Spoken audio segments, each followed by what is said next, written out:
What kind of God is God?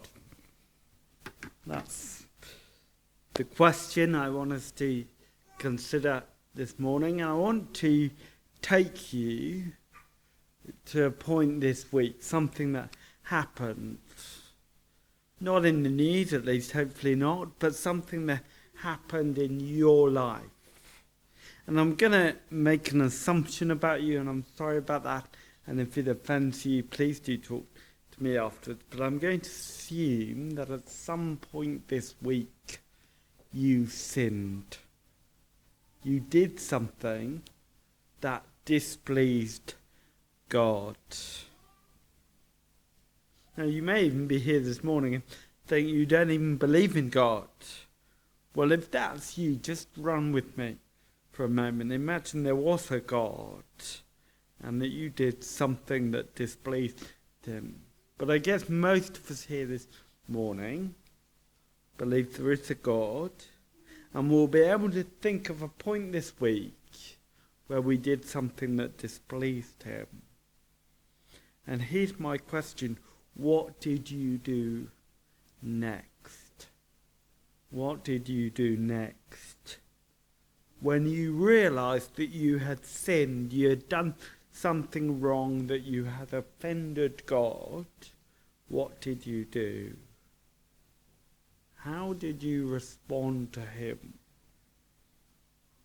Just ponder that for a moment as I bend down and get some water. You need like a thing.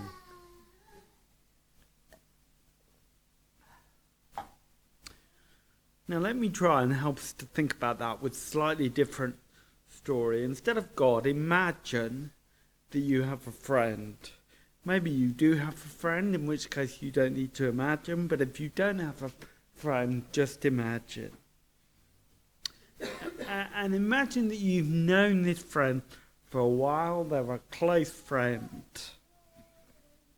And now imagine that you do something that really upsets them. Something really bad. I don't know why I put this down, sorry John. You kill their cat or something like that. Actually I do remember why, but you can ask me afterwards. It's not to do with John's cat. I haven't killed. This is not my way of telling you that I've John, speak to me out. No, but imagine you've done something that really affects your relationship. What do? Well, there are a number of options, aren't there? If you've wronged someone, you can seek their forgiveness, or you could avoid them till the day that one of you dies. And I guess there are a range of options in between those.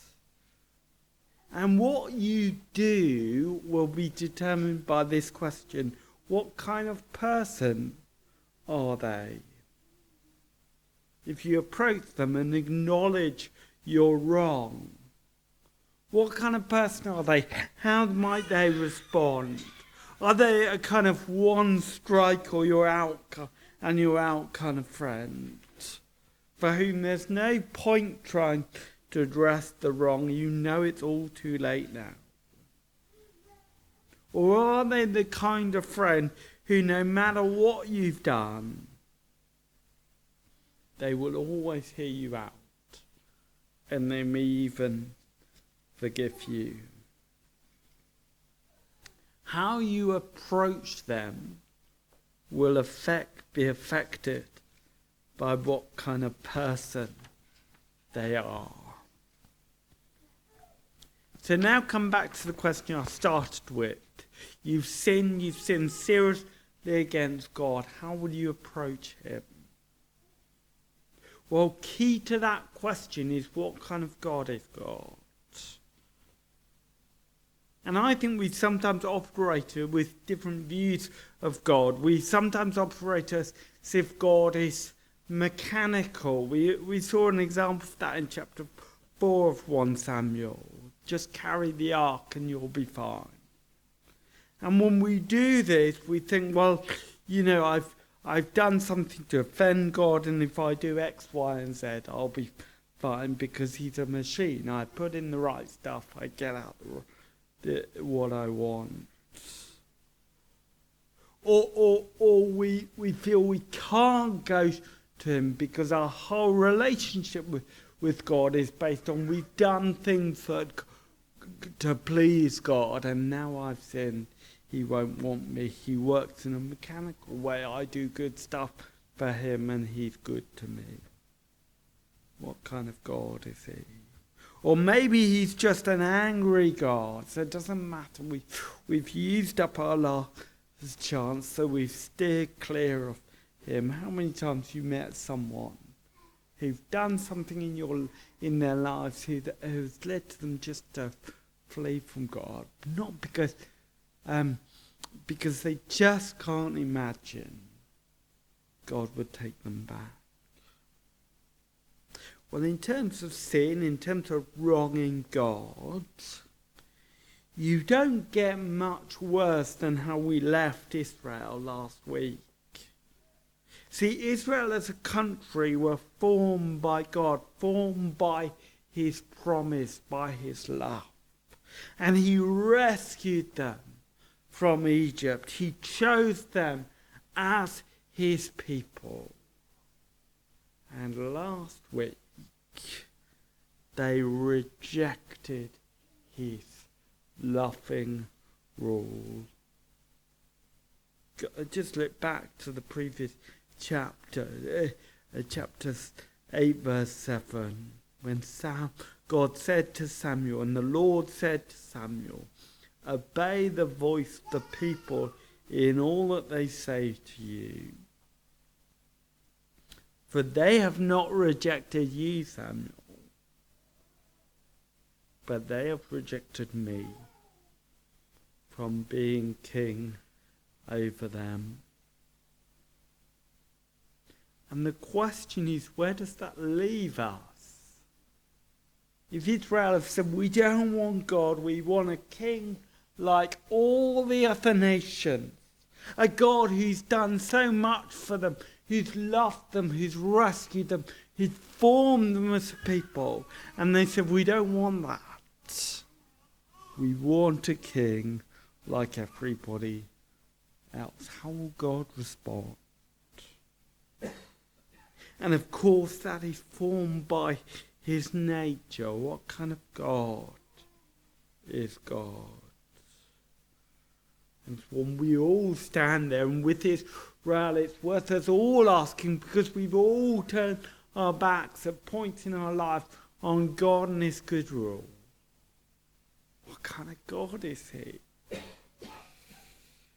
Well, I think from this chapter we see, chapter and a half, we see two truths about God, which if we understand this morning will teach us not only what he is like, but how we're to respond.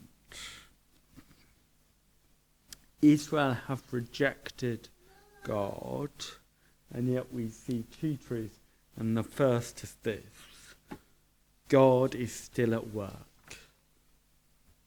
God is still at work. I don't know if you thought this when it was read, or perhaps Jane thought it when she was reading it. It's a weird story, isn't it? It's some lost donkeys. Saul goes off to look for some donkeys, and it's all a bit, let's find some donkeys. What's the point of all that? The chapter begins with an impressive figure. Look at verse 2. And he had a son, this is Kish, isn't he? A handsome young man. There was not a man among the people of Israel more handsome than he.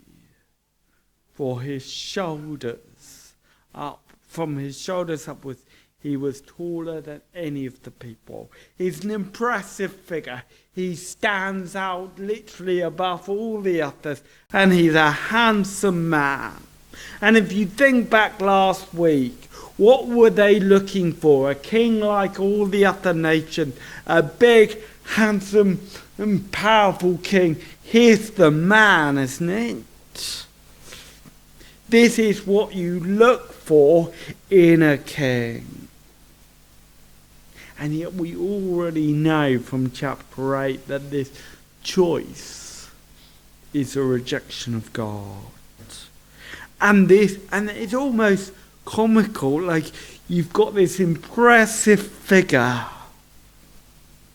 And it's like, wow, Saul, verse 3. Now the donkeys, let's talk about the donkeys. The donkeys of Kish, Saul's father, were lost. So Kish said to Saul, his son, take one of the young men with you and go, and arise, go and look for the donkeys. See, this Saul looks good, verse 2. He's an impressive figure. Verse 4, he's lost the donkeys and he can't find them. And we might think, where does that leave us? The great human choice of the king, an impressive looking boy, can't even find the donkeys. But the story continues. Zuph, the servant, says, well, we better go home, because if we don't go home now, your father's going to be more worried about you than the lost donkeys. But then Zuph has an idea, verse 6. But he said, behold, there is a man of God in this city, and he is a man who is held in honor. All that he says comes true. So now, let us go there. Perhaps he can tell us the way we should go. Now again, I think this is meant to be funny. You know, Israel has just rejected God's will in his way, and there's a man of God. Perhaps you could go and see him and say, what have we done wrong? Where could we go right before God? Or you could just go, oh, there's a man of God, he might know where the donkeys are. There's a great man of God. They're not going to consult him on serious matters, but he might just be able to tell us where to go to find the donkeys. And then it gets even more ridiculous. Oh, but we don't have anything to bring him. Oh, don't worry, I've got something. Oh, great, let's go. Bumbling idiots looking for donkeys. And he's the guy, he's the impressive figure, the man, the king, like all the other nations. And he's the setup. He's the kind of king they want. A tall, handsome boy who's lost the donkeys and only goes to the prophet to say, where are the donkeys? It's a random story. What are we to make of it? Well, we get the explanation in verse 15, 16. Just look at those verses. Now the day before Saul came. Sorry, I read that was the wrong tone, so let me try it again. Now the day before Saul came. Sorry, now I've got it wrong again. The day before Saul came, the Lord had revealed to Samuel, tomorrow, about this time, I will send to you a man from the land of Benjamin, and you shall anoint him to be a prince over my people. He shall save my people from the hand of the Philistines, for I have seen my people, because their cry has come to me. God's revelation to Samuel gives a meaning to these random events. In all the ineptitude, God is at work. It might appear that Samuel and Saul meet by chance. Surely it does. They've lost the donkeys, they bump. Oh, there's Samuel. Let's go see if he wants to join the search. But it's no coincidence. God has brought Saul to Samuel so that Samuel might anoint him leader over the people. God is still at work. And isn't that amazing? Israel has just rejected God and his rule. In fact, Saul himself is a symbol of that rejection.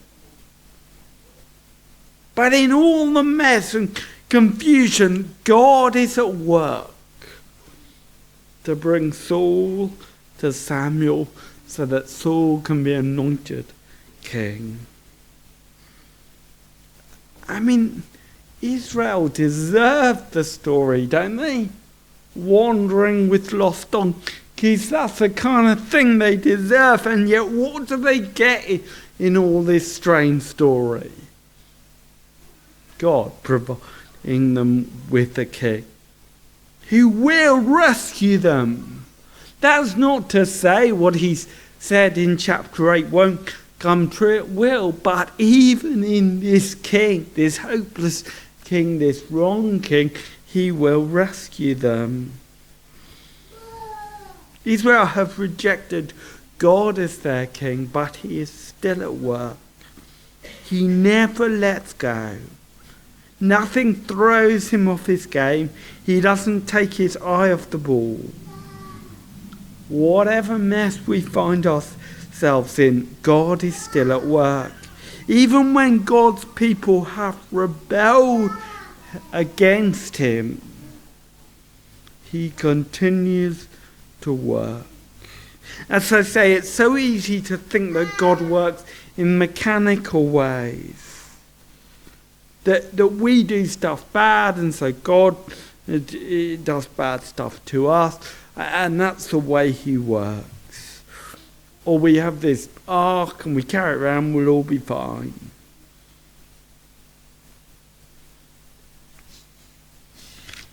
And so when we think like that about God, we begin to think that our sin automatically brings God's desertion. Either that we've ruined everything and God is no longer able to put it right, or that he just won't want to because of the way we've treated him. But even in this situation, even when Israel has rejected God as king, God is still at work.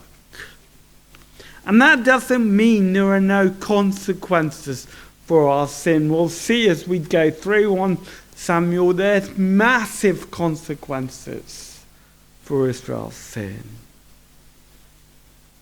But our sin doesn't throw everything up in the air. God doesn't respond to our sin. We'll say, I give up, I can't work with this anymore. And isn't that a comfort?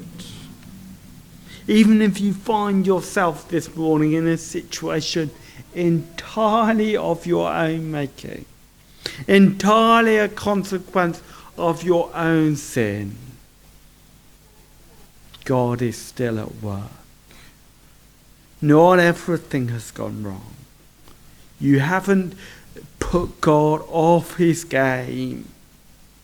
God, in his grace, does not leave us alone to deal with our mess. The second truth, in a way, is a focusing of that first truth. Because God is still at work, but he is at work to do mercy. God is still merciful. And of course that's true in general, that they deserve nothing from God, and yet God is still at work. That is his mercy. But this truth that even when we've sinned against him, God is still merciful, we need to have driven into our hearts when we know that we have failed him. See, the temptation is to think, yes, God is still at work, but he will have nothing to do with me now. He'll go and work somewhere else, as it were, or he'll work against me. And he may withdraw. But even when he does in his mercy. Come back to verse 15 and 16. Now the day before, remember these words explain what's going on.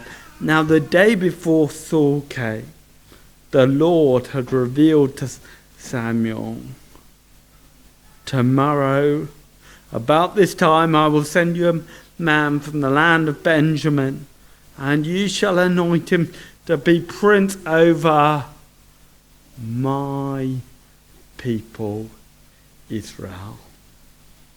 He will save my people from the hands of the Philistines. For I have seen my people, because their cry has come to me. My people. But chapter 8, they just said, we don't want you, God. We want a king like everybody else. And what is the mercy of God? That even as they have treated him so, he looks at them and says, they are my people.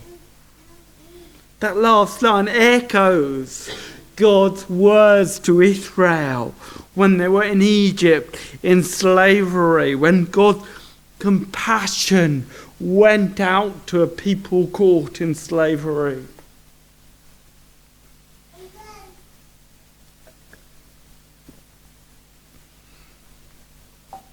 And yet in a way, these words are more amazing, more full of mercy, because now he looks on a people not who have just been enslaved by the enemy, but a people who have consciously rejected him as their gods.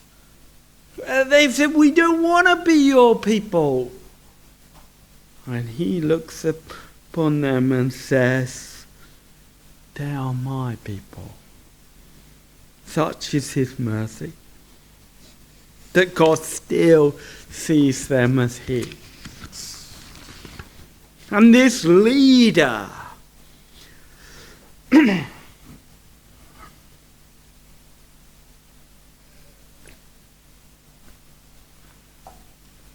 the wrong one, which they have chosen, will still deliver them from the hands of the Philistines. He will rescue them. He will save the people of God. Yes, that's not the end of the story. But even the people who rejected God as their leader, and Saul is the symbol of that rejection, he shall save my people from the hand of the Philistines. They're not Saul's people. Even though the choices they made, they are God's people. Even the wrong king, who was chosen by a rebellious people, will rescue God's people. Not that there won't be consequences for their disobedience. There will be. But there will still be mercy. God is still merciful. God will use the very symbol of their disobedience to show them kindness. Even the people who have rejected God will find mercy. And why would God respond to a cry of the people who have rejected him? Because God is still merciful. And a merciful God means that even rebellious people have hope, not in themselves, but in their God. that they might find mercy even in the most unlikely places. The king they should never have asked for. And isn't that something? And even here there's something I think that points us to something bigger. Think of the day that Jesus, that God's true king came.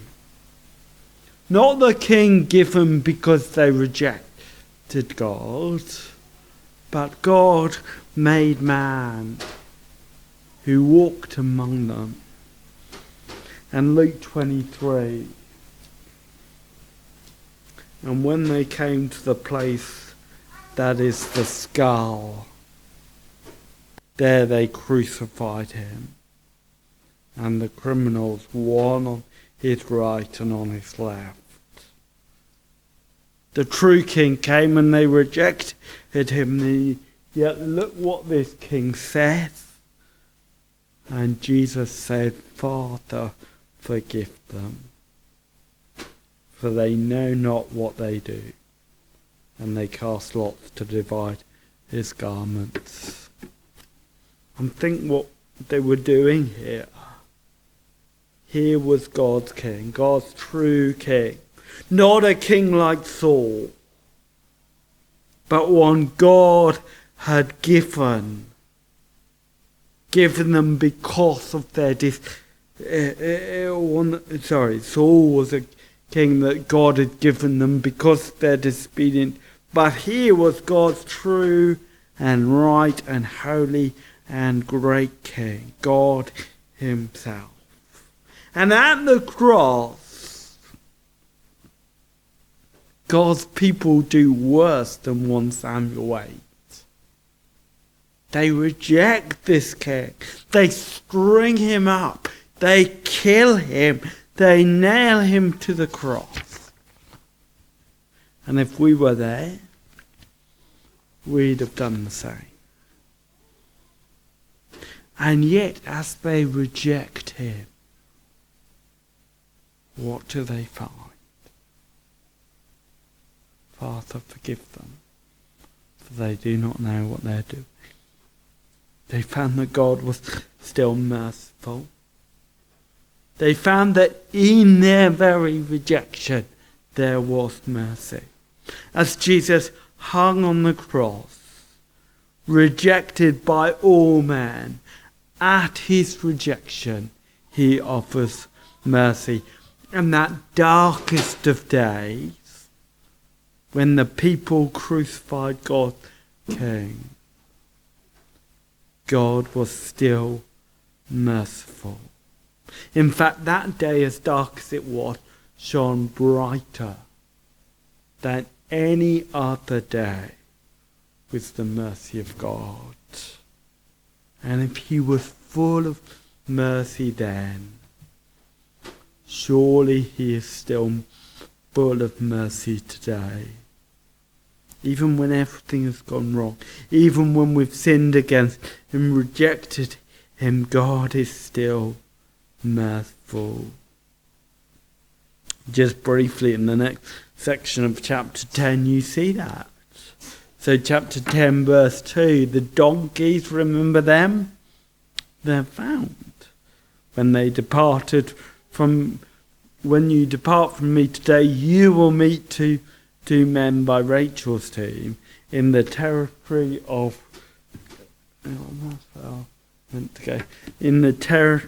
Benjamin at Zelzah. I don't think I've said my name so many times in a sermon before, but there we go. That's probably a good thing, I suppose. And they will say to you, the donkeys that you went to seek are found, and now your father has ceased to care about the donkeys, and his answers about you. What shall I do about my son? See, and then verse 3 and 4, men bring provision. Then they're met by the prophet, and Saul himself will prophesy. In verse 7, Now, when these signs meet you, do what your hand finds to do, for God is with you. And Saul leaves, and the sign of fulfilled, verse 9, when he turned his back to leave, God gave him another heart, and all these signs came to pass that day. The signs that assure Saul that he is God's king, and God will be with him to carry out the demands of his kingship. It won't last, we'll see that. But in his mercy, God will still use Saul as king. And so we see that in verse 10. When they came to Gibeah, behold, a group of prophets met him, and the Spirit of God rushed upon him, and he prophesied among him. Not only does God give signs of his faithfulness to Saul, he gives him his Spirit so that he might fulfill his role as king. And think to yourself this, does Saul deserve that? Does Israel deserve that even for a time? God is still at work. God is still merciful. The Spirit came upon Saul to enable him to do the work called to do, and that is the mercy of God. And that is the faithfulness of God, that he gives signs to assure. He gives us the Spirit to equip in the peril, in the disaster, in Israel's rejection. God is still merciful. God is still at work, and God is still merciful. Now, as we close, I want us to apply that. Not in abstraction, but let me take you back to where we began with our sin. In fact, instead of taking you back to the week gone by, let me prepare you, God willing, for the week to come, where we will sin. And at that point, what will we do? What kind of God will we perceive? Will we see the God of 1 Samuel 9, a God who is still at work? A God who won't be thrown off or caught by surprise by our sin this week. And above all, a God who is still merciful, whose Son, as he was strung on the cross, said, Father, forgive them. Who through his Son reaches out to you today. And even in your sin, offers you mercy. You might find yourself, even maybe someone this morning, in a situation entirely of your making, entirely of your own sin. A situation where you wonder whether God would even want to intervene, where you know you don't deserve that. Well, he is at work, and he is full of mercy. Won't you cry to him? And won't we help each other in that? Sometimes things go wrong, and it's not your fault. And in those situations, we need one another to say, this is not your fault. But sometimes things do go wrong, and it is your fault or my fault more normally. And we are wrong. And we don't need each other to say, oh, it's not that bad, or you didn't really do anything wrong, or whatever, or to excuse it. We need each other to say, God is still merciful. We don't need to pretend our sin hasn't got us to where it's got us.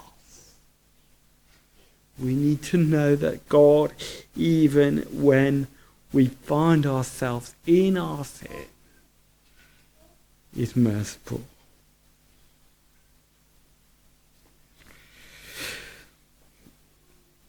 Sometimes I go off my script and I've no idea where I am. Oh well. But what I wonder, and when we know we have wronged God, we need to know this is what God is like. This is who He is. When we've wronged God, if God weren't still merciful, we'd have no hope. But He is still merciful. So even if we admit that we've gone wrong because of what we have done, we can still come to God, who in His mercy may choose to act. We needn't pretend that, as it were, we don't have skin in the game, that it was not our fault. And that's our culture, isn't it? Everything that goes wrong is not my fault. Not my fault. But we know deep down that's not true. We know we are part of the problem. And we can admit that before God. Because He will reach down in mercy. God is still at work. God is still merciful. Let's be quiet for a moment. And it may be that you need to think over things this week or in your life that you've come to believe God couldn't work in you because of your sin. Or you may need to acknowledge, perhaps for the first time, that things in your life are not right because of your sin. But you need to hear God is still merciful.